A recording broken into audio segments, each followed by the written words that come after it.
Hello friends, కలింకాయల పప్పు అంటే మా తెలంగాణ సైడు వాక్కాయలను కూడా అంటాము. చూడండి ఫ్రెండ్స్, రెండు రకాలు ఉంటాయి. చేన్లలో పండేటి చిన్నగా గ్రీన్ కలర్ ఉంటాయి, కానీ ఇవి హైబ్రిడ్.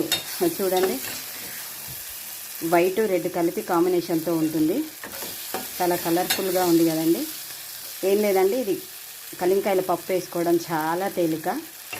ఫస్ట్ గింజలు తీసుకోవాలి, మంచిగా శుభ్రంగా 2 సార్లు కడుక్కొని వాటి లోపల ఉన్న గింజలను తీసుకోవాలి. 2 ముక్కలుగా కట్ చేసుకొని ఇలా ఎల్లిపాయలు, కళ్యామాకు, అన్ని పోపు దినుసులు అన్నీ వేసుకొని ఇంగువతో సహా వేసుకోవాలండి. ఇంగువ ఉంటేనే ఈ కర్రీకి చాలా టేస్ట్, చాలా రుచి. ఇంగువ లేకపోతే వేస్ట్, మనం వేసుకొని కూడా వేస్టే, వృధా అండి. ఎందుకంటే పులుపు ఉంటుంది కదా, ఈ వాక్కాయలు అంటేనే చాలా పుల్లగా ఉంటాయి. అందుకని దీంట్లో ఇంగు వేసుకొని పోపు పెట్టుకున్న తర్వాత పసుపు వేసుకోవాలి. పసుపు వేసుకొని ఇంగు వేసుకున్న తర్వాత వాక్కాయలను వేసుకోవాలి. వాక్కాయలను వేసుకున్న తర్వాత ఉప్పు, కారం తొందరగా మగ్గిపోతాయండి. చూడండి, టమాటా లాగానే ఇవి కూడా చూడండి తొందరగా మగ్గిపోతాయి అన్నమాట. ఉప్పు, కారం వేసుకున్న తర్వాత 2 సెకండ్లకి ఇవి మగ్గిపోతాయండి. మగ్గిపోయిన తర్వాతనే మనం మెత్తగా ఉడకపెట్టుకున్న పప్పు ఆల్రెడీ ఉడికించుకున్నాను. ఉడికించుకొని మెత్తగా చేసుకున్నాను గరిటెతోటి.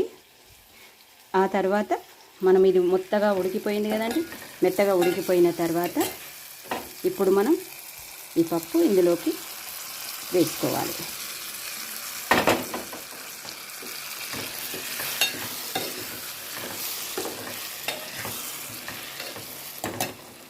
కొన్ని నీళ్ళు పోసుకుందాం.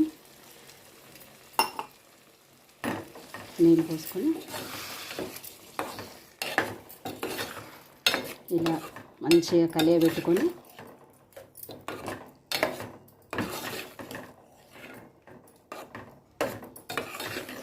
పిల్లలు కూడా చాలా టేస్ట్గా ఉంటుంది కాబట్టి, టేస్ట్ వాళ్ళ రుచి, వాళ్ళ నాలుకకు రుచి ఉంటుందండి. పుల్లగా ఉంటుంది కాబట్టి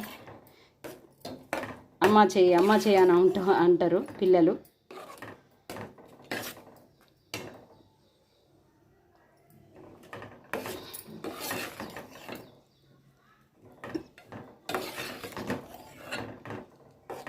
వాక్కాయ ఆవ కానీ, పచ్చడి కానీ, రోటి పచ్చడి కానీ చాలా బాగుంటుందండి.